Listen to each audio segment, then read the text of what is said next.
up, everybody? So we had another shooting, two shootings in 1 week of black men here in America.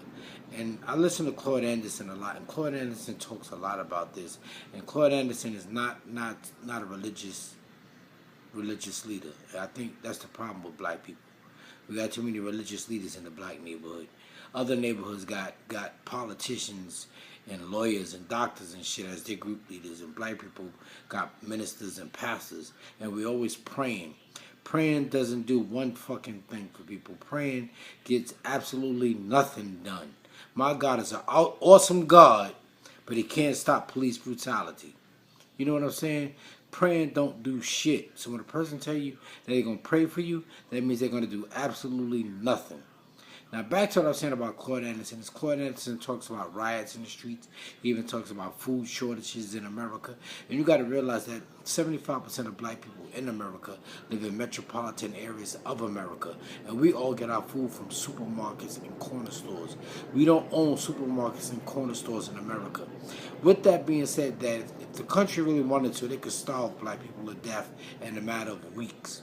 Because we don't own and control anything. And this is why you see so many black men getting shot down the streets like dogs.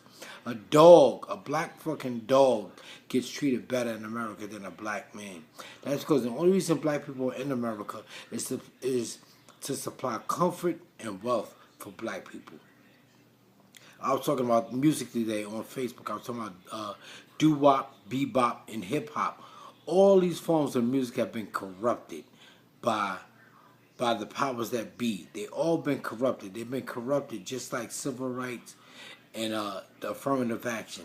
Because anytime black people stand up for something, we just start fighting for everybody else, and then everybody else dilutes the issues of what black people are fighting for.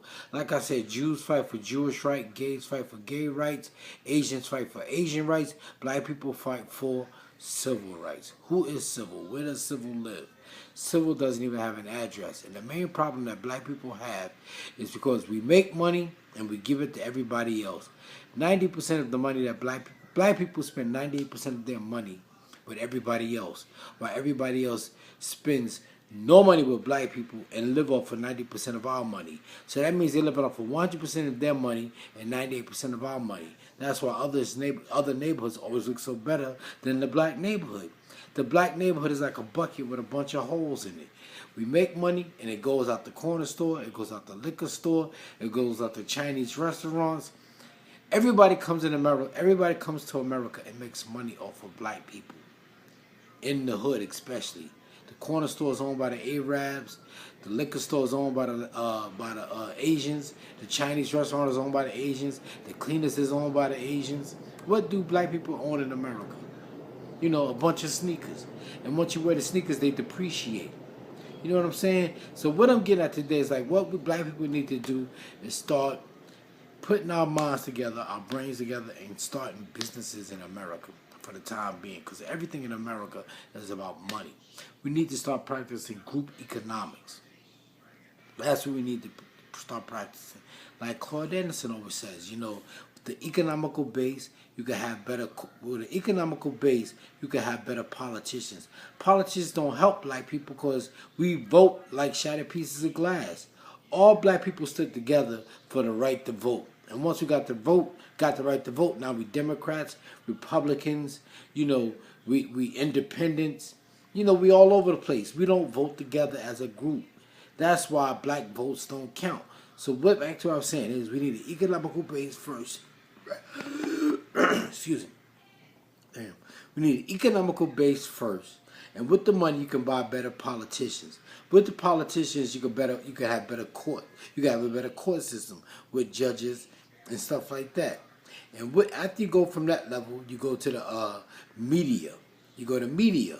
And you need media in America because that's why you see so much negative shit about black people on TV, because we don't control any media. You know, that's why Bill O'Reilly, Sean Hannity, and Rush Limbaugh could talk shit about black people, and there's nobody black on the other end of the table to defend black people. That's why you see so much negative shit on TV about black people, because we don't control that shit. So you got money, an economical base. With economical base, you got better politicians. With better politicians, you have a better court system. After the court system, you go to media, and after media, you go to education.